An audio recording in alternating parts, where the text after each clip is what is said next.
everybody. I got one. Merry Christmas to anybody else who can hear me. I hear you. Bye. Bye.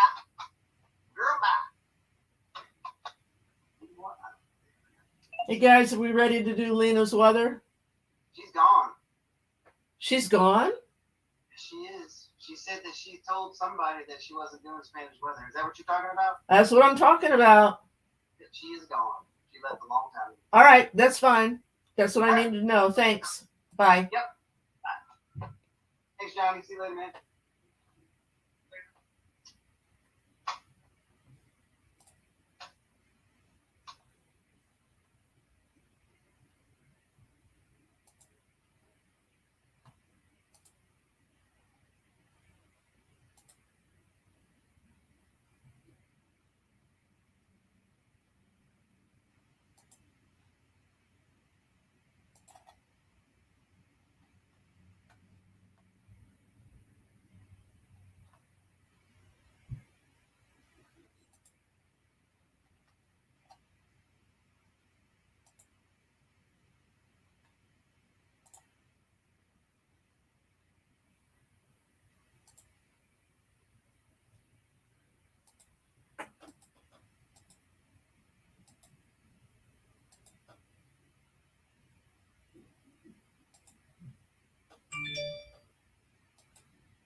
People, it is time for the drop. Happens Thursdays, usually Thursdays at 12:30, unless there's some massive shift in the universe and we can't bring it to you. But this is the year ender. So year ender. This is the our year last ender. show of the year. It's the year ender. And we get, every time we say year ender, the music comes on. So I'm Ruben and Quinn, guys. This is Quinn Bishop. We're at Cactus Music. So, are you ready to do this? I'm ready to do this, and this is going to be really fun because we get to talk about stuff that came from early in the year before we actually started the drop. And, you know, some of the best stuff of the year that kind of slipped through the cracks, honestly, you know, all these best stuff lists from every magazine, from every critic is coming out of what the best records of the year are. And a lot of them even surprised me. But we get to champion some great music that maybe people haven't heard, which is going to be a lot of fun. And also some stuff that we really like that maybe we haven't had a chance to talk about. So let's kick it off. Let's do it. Right here. And this also serves as a staff pick. This is an artist called Grouper. And I guarantee, and of course, this is the most understated album art of the year. Can you see Grouper on there? It's written with like a pencil. So this is an artist from Portland, and she makes minimalist, I would say like chamber indie rock. Like her voice is like almost a whisper, but it's like this croaky whisper, like very understated guitar with a little bit of other instruments in sound and found sound effect kind of things. Very organic, and she is just a super loyal fan base. She's reclusive. She rarely plays live. I've never heard of her. Records are very, very cool. I encourage people to check it out. She's a very unique voice, and this is, I believe, her 4th or 5th record. But she keeps such a low profile. And she's happy to do that. That's why I think people don't really. She doesn't play the whole game of, you know, you're not going to read a press release about her. Right. It's just shit's just gonna come out. Yeah, she's not blowing up on Instagram. Exactly. Right. And in case you're wondering, maybe you've never been with us for the drop, and you're like, why is there a giant Kiss Destroyer background behind us? Because they put out the box set of Destroyer, which we talked about when it came out. Yeah. And they sent this massive screen. And when you got a backdrop like it's cool. You got to use it. Whether you love Kiss or not. And also, we don't want to get in the way of people trying to select their Christmas. They didn't want to hear us yammering in the middle of the Right. So we're sitting in the back of the store. Yeah. Hey, you're blocking me out from the Adele record. Can you move? Right. Let's move right along. Another breakthrough artist this year, even though this is her 4th record, this record is really coming in on almost all the best of lists. And it is Faye Webster. I know I'm funny. Haha. I say that all the time to my wife and kids. And they're and I'm not convincing them at all. So I don't know Faye. What does it sound like? So Faye is, another indie folk pop artist. Kind of cross-pollinates a lot of different genres. There's pedal steel on there, but she has this kind of droll vocal delivery, just singing about stuff. It's like kind of the whole thing. I found myself really liking it, and I couldn't really describe why I like it so much. It's almost kind of like this is not the best comparison, but like a Courtney Barnett thing where there's just kind of something going on there. And she's been building with each record, and this one is very, very likable, cool stuff if you're looking for some new indie pop folky stuff to check out. That's one. This is another staff pick, and honestly, this is popping up on all the lists. Heard my employees talk about it.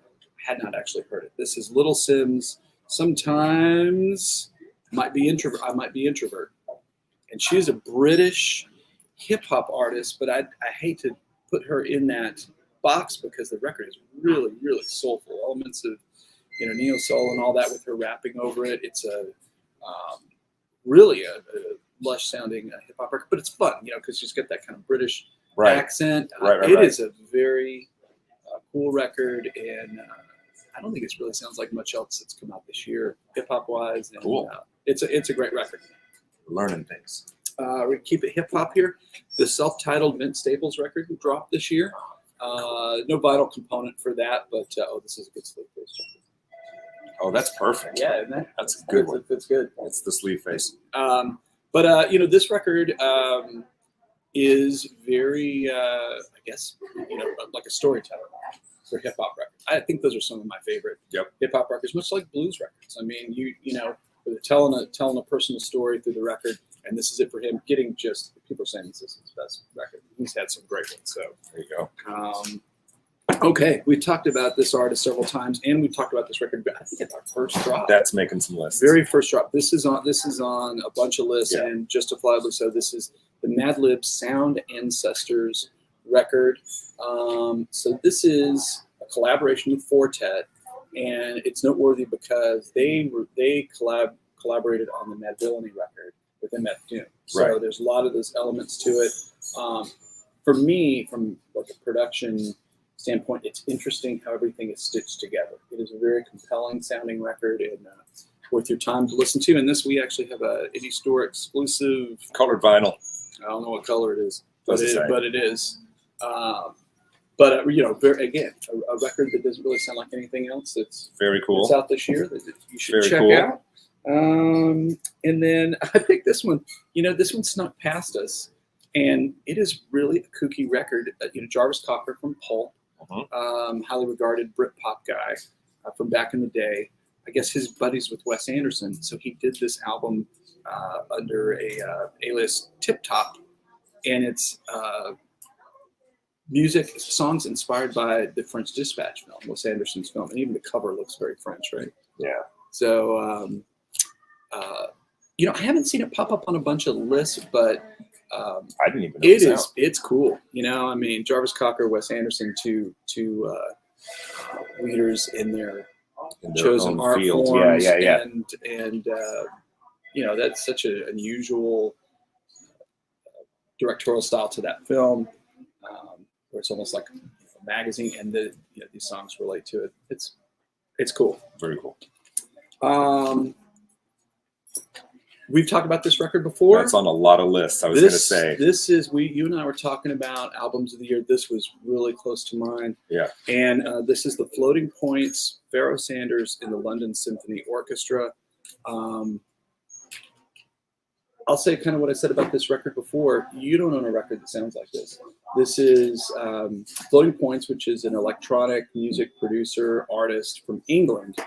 And you associate that with being a very kind of rigid mechanical sound, and then the London Symphony Orchestra, which is this lush thing that the music just swells. It's great. And then you have arguably the most soulful free jazz saxophonist over that. Yeah, it is wild and beautiful.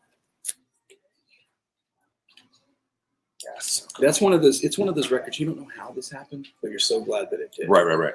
And to come in like twilight time for him. And we're going to keep it jazzy. We're going to keep it jazzy. I don't know how to say Sons of Kemet. Kemet. I believe it's Kemet. So they have a record called Black to the Future. This is popping up on a bunch of lists too. Absolutely. This is a much more dense. Where the record we just discussed was more minimalist and very sparse. A lot of space on that record. This is a dense record with tons of instruments. Very cool. Kind of bounces all over the place. Yeah. And let's talk about Great Britain right now. There's all these jazz is happening over there in a big way. Some of the leaders of new jazz, and it's funny because they're all signing to American labels over here. And I forget the kind of leader of the band is the saxophonist, right? I believe so. I can't remember his name, but everybody in this band can. Oh yeah, and they all take turns. Yeah, so there's and you can get into a situation where it's like, everybody's solo. Everybody's kind of back on the main thing, and solo. And it gets a little. These guys are always interesting, and what's different always, about it's very that? tasty. It's like you said, that is kind of the template for jazz. What's interesting about this record, it's in multiple moments during the record, it's two guys kind of soloing once. So you have this combination of two different instruments that are kind of sounding like one instrument. And the interplay kind of is playing really the same lines. unusual. It is cool. Yeah, it is a cool record. Yeah, if you haven't heard these guys, definitely check it out. And okay, let's talk about a couple of great soulful records for the year. Mm-hmm. Yola, we've talked about this on the drop before. This one is of the early drops. Yeah, very early. Staff favorite on Dan Auerbach's Easy Eye sound label. Her voice is out of control. Great. We play this record all the time in the store. The songs are great. And here she is on her motorcycle in the back. I think this is an artist that you were just going to hear more and more and more about.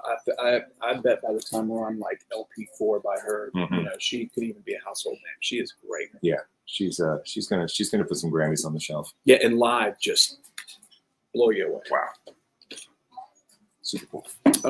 And Allison Russell. This record is popping up on a bunch of lists as well, rightfully so. She was in a band called Birds of Chicago, which I believe is a duo with her husband. They actually play Houston pretty regularly. And it's kind of a soulful, kind of folky, early Americana type thing. This record is different. This is a very kind of soulful, kind of quiet record that really showcases her voice. She's got an awesome voice. This is kind of, I think there's comparisons out there to the Brittany Howard record, and it's like a confessional, like life story type record. It's very dark in some places, but absolutely beautiful. And if you come down to Cactus Autograph, we have some autographed copies for you. Cool. Interesting. Yeah, and her voice is fantastic. Wow. And have you heard this record, The Weather Station? No. This is popping up on a bunch of lists too. Ignorance is the name of the record. And it is, it's odd because it's on the indie rock label, it's Fat Possum label, but it is, in the English paper, The Guardian, 5 stars. And they call it a heartbreaking masterpiece. I gave it 9 points on 9.0 on Pitchfork. Is it an actual band or not just one artist? It is I don't really know. Like her voice is obviously the centerpiece, but it sounds like jazz musicians backing her up. Yeah. But it's very, very sparse, lush, but well. Instrumentation really showcases her voice.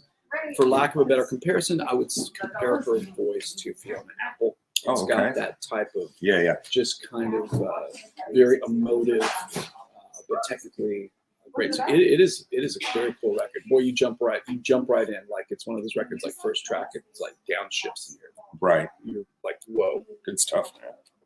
And I'm gonna throw this guy in here. He was just in the store this week. Hayes Carl. And we love him. We love him. I love this record. You get it all. And for those of you that I imagine most people that are tuning in are familiar with him. Yeah. You know, Houston native, now lives in North Austin. Well known. That's Nashville. Yeah, sure. For those that don't know. And the first cut on this thing, this Nice Things, that's why we can't have nice things, is just so great. Yeah. I love it. We've been listening to this record a lot at home, like while we're cooking, whatever it is. Yeah. Man, if you need he's another guy that it's like you're just kind of waiting for something to break. I mean, he could very easily. Yeah, you know, he was signed to Universal, and I think they really tried to, the Lost Highway label, and I think they really tried to, you know, take him to the next level. But sometimes as an artist, that's really not right for you. I think he's making the records he needs to make. Sure. He's doing great. And he's been out there playing. Was just here in town. He was nice enough to, you know, we really can't stage a personal appearance at this point. We really can't do it in the store. So he came by and signed some records for us. So we've got tons of vinyl and CDs that he can personalize signs for you. I'm hoping I'm not going out of order here. That could get me in trouble. You could get you in trouble. I know it. Producers are freaking out in the booth right now. Our team, yeah. Okay, so this record, Magdalena Bay. Have you read about this? No. This thing is on everybody's list, and it is a very kind of 80s, you know, electro pop kind of keyboard driven record, but it's really fun sounding. Like it really Debut album. It's a cool record. But I think that they have other projects that have been recorded under different names before. But I think this is one of Pitchfork's top picks. But it's on almost every list that I'm seeing out there. And again, we're just trying to pull stuff out from these lists that might not be the most. If you hold it like that, the disc will spin. It's kind of vibrating. It's alive. Oh, next up.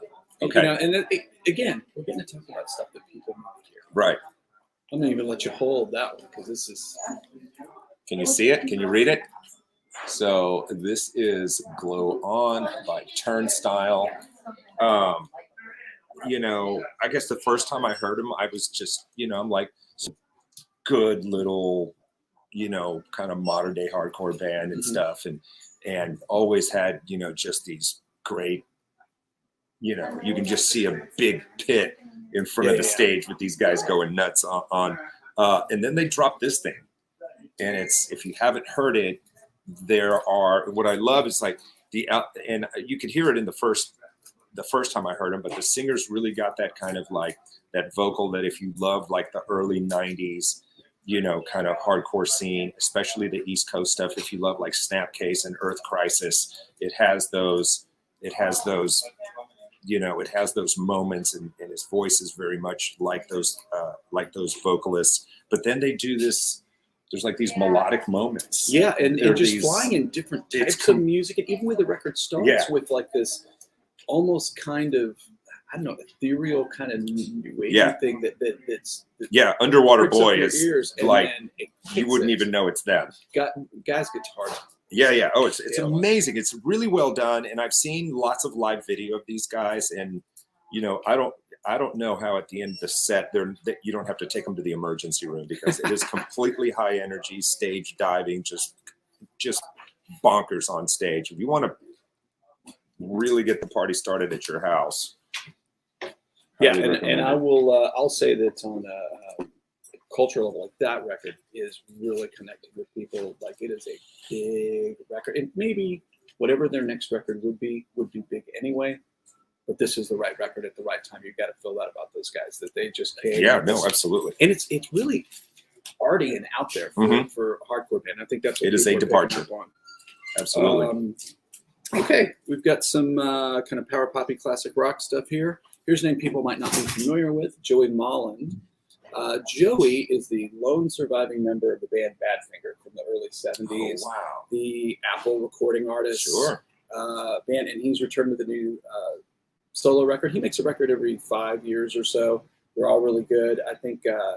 What was his role in Badfinger? He was he was recruited after they were a band called the Ivies, and he came into the band because he needed a guitar player. And he did not write any of the hits, but he wrote like all the killer, or a bunch of the killer like album cuts, and carries on under the name in a tasteful way.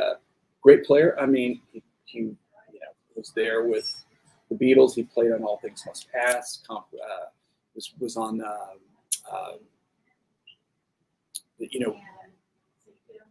George Harrison records, and played with the concerts for Bangladesh.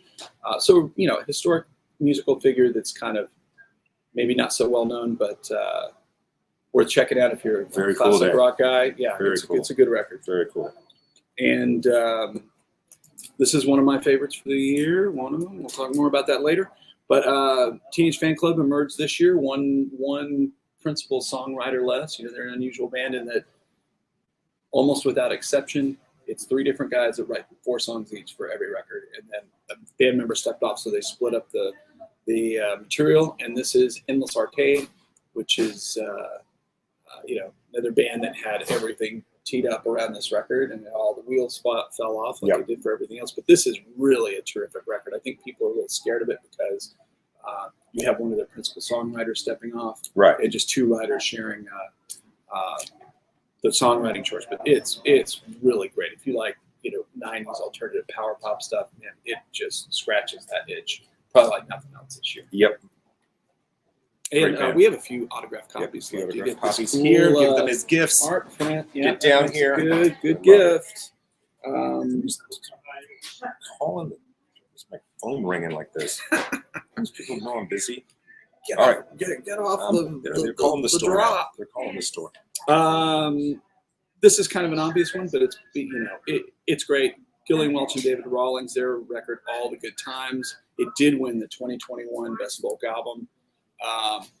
For those that aren't familiar with him, she's one of, I think one of the greatest voices in country music. And, on the folkier side, they don't play with much. It's just her playing guitar. And David Rawlings, who's one of the greatest acoustic guitar players of our time. A lot of covers on here. Bob Dylan, Senor, but really affecting vocals, cool, quiet record that really takes you somewhere. That's awesome. Yeah. Have you ever seen him? No. Like, he's an amazing guitar player. And like from another era, like Right. 1940, 1930s. Right. Guitar Kind of player. that more Chet Atkins kind of back in the day kind of Oh, vibe. Yeah. So we're going to, again, we've covered this one on, I really try to feature more stuff that we haven't, but there are records that we have to revisit for the end of the year because they are that effective and great. Yep. This is probably one of our staff absolute favorites of the year. We hear play this record all the time in the store.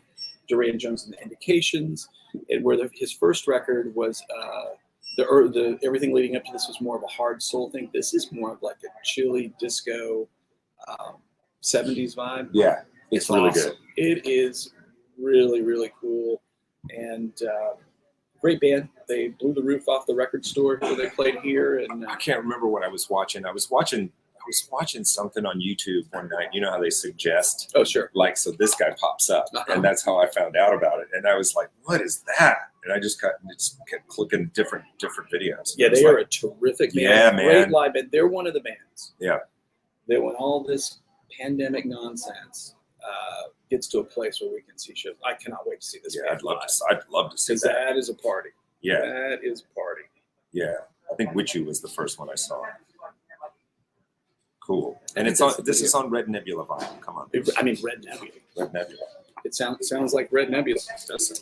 Okay, we've got a couple of reissues from this year that I think were A-list reissues that people may have missed, but you need to know about. John Prine, we lost during COVID. This was a lost show. This is a box set, but it's also available on CD.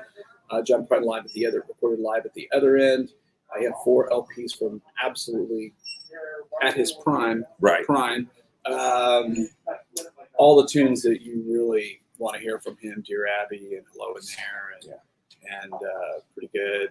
And influenced every songwriter that ever heard him. Everybody. That was just starting to write songs. And there was nobody like it. The thing about John is he has all these songs that are kind of aw shucks in nature lyrically, but they're all expertly woven. And then there's always a twist. There's always a weird lyric. And that's the exact thing you said last time. And that's what you want. Yeah, man. Carrying forward, this is another we haven't talked about on the drop, and he just passed recently. Mike Nesmith. This is Mike Nesmith, different drum, the Lost RCA Victor recordings. And I will tell you, as a guy that owns a record store, you hear the phrase lost recordings, lost albums all the time. Right. It's more like house cleaning, and this is, this is finally coming out because the artist has passed. This thing is unbelievably great. It is truly a lost album. It's all stuff that he cut in between, actually while still a monkey and before his first sessions, and then alternate versions from his first 4 records. The first half of the disc really plays like, if you're familiar with his body of work, as an unreleased album. It is a go get it. No vinyl component on this, but if you're a fan at all and want to remember how great this guy was, this is it.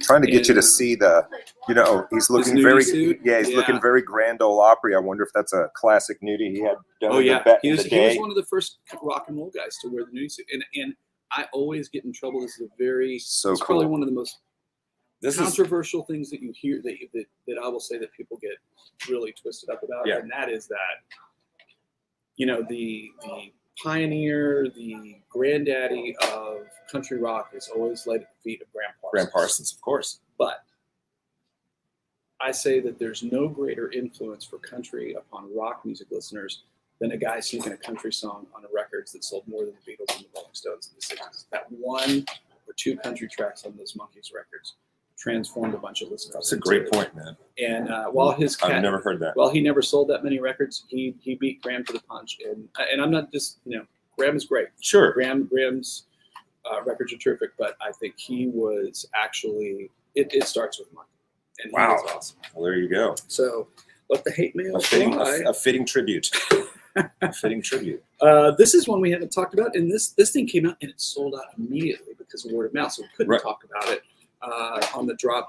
But Leonard Skinner live at Nebworth in 1976, and this is a audio/DVD or Blu-ray, and from them at their absolute zenith artistically and a live band, and it's one of those things where that's a band. There's a lot of imagery and even stigma that surrounds them. This really kind of strips all that away. Everything that they have been post plane crash and losing so many band members. This really takes you back to what made them great. Yeah. I think if you like them at all, it's kind of essential. And that documentary really kind of a lot just plays in with that. And just so you know, this was from the. It was a day-long festival, August 21st, 1976, that featured Todd Rundgren's Utopia, which I love, 10cc. And I was about to say that it was this part because they were in the documentary. It talks about how they were trying to get so ready for that open slot for the Stones because they wanted to blow them off the stage. Yeah, they're like, we want to go out there every single night and they did this crazy rehearsal every day, 8 hours a day for 2 months leading up to the tour. They wanted to know the material, in their sleep. Well, and they do on this thing. It is really something. And one of their biggest selling albums ever is that Double Live album, that One More from the Road. Yeah, this is right on par with that, and plus you get the video component. Yeah, if you like your rock Southern, that's what go there. All right, let's finish up. Please. End of the year. It's a couple days before Christmas. Let's talk some. I pulled some of the kooky. Oh, you got two. Okay, good. Yeah. We got to say. Yeah. Because Mr. Hankey wasn't kooky enough. Mr. Hankey didn't quite get it, so we got the Boots Electric Christmas from Eagles of Death Metal. And there he is rolling around in his Santa hat and roller skates. Sure. Roller skates. I mean, you need those. You got Little Drummer Boy, Oh Holy Night, Little Town of Bethlehem. Really. Plus a little love in your heart, but all of the chestnuts. Yeah. I mean, all of the Christmas chestnuts. These are not. I think if you like your Christmas music rockin' and silly, that's the one for you. That is fantastic. Yeah. That's a good one. Yeah, picture puts it over, right? Yeah, I know somebody's going to love that. All right. And we're going to end with the staff pick. Let's do it. Christina, this is like her Shout out to one Christina. of her favorite Christmas kid memories ever. This is one of her favorite shows. And this is, I guess this work was tied up in litigation for years, so it hasn't been available either on video or in the LP is now available as a picture disc and is the soundtrack to Emmet Otter's Jug Band Christmas. The great Jim Henson. Yeah, and I think the thing is that this wasn't tied to The any of the Muppets. Muppet Nope. stuff at Nope. all, Nope. and that's why it's languished, unreleased. And the great Paul Williams wrote the songs for it, Music and and lyrics. Paul. he's the guy responsible for Carpenter's hits, and I mean just countless big hits, and you know. What a great program that was, and it's cool that's out there. And of course, as a picture disc, because you want to be able to look at Emmet rocking it while you're That's crazy. spinning that thing. Yeah. That is nuts. You don't get that on other live streams. You get them here. You get them here. I guarantee you, we're the only people talking about We're it. the only. Otter's Yeah, Jug yeah. Band So Christmas. yeah, the internet right now is reeling from what we just talked about. Well, there you go. So thoughts on the drop so far as we close the book on 2021. Excited about next year. I think we've kind of knocked it together. Mhm. Put together something that's pretty great. I'm proud to Absolutely. be a part of it. It's been It's a lot of fun, and I feel like we're really kind of doing the right thing, and we're connecting people with great music. Absolutely. Like everything we're talking about, we genuinely have an affinity or respect for, Mhm. and we would tell you if we did not. Yeah. I think we on occasion have touched upon that. Yep. That can happen. I'm thinking of Andrew. Yes. That was a moment.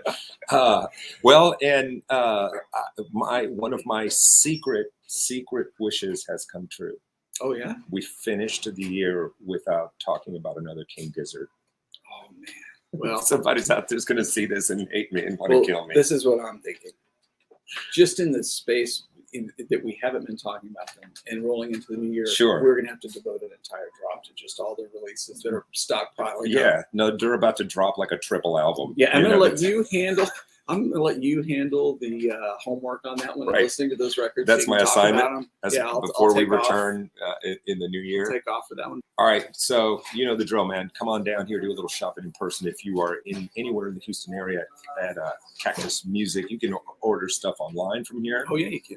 You know, which you guys were very, very And we busy. do curbside. This thing is really kind of seeming Oh, that's getting right. out of hand. If you don't want to come in You the can call store, us. You don't want to come in the store. We got you. We get it. Yeah.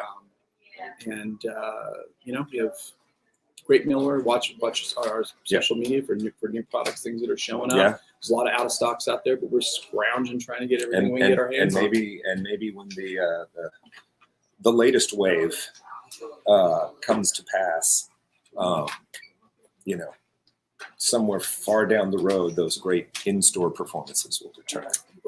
Which if you've never been to one, is a whole lot of fun. All right, man. I'm Ruben Dominguez. That is Quinn Bishop.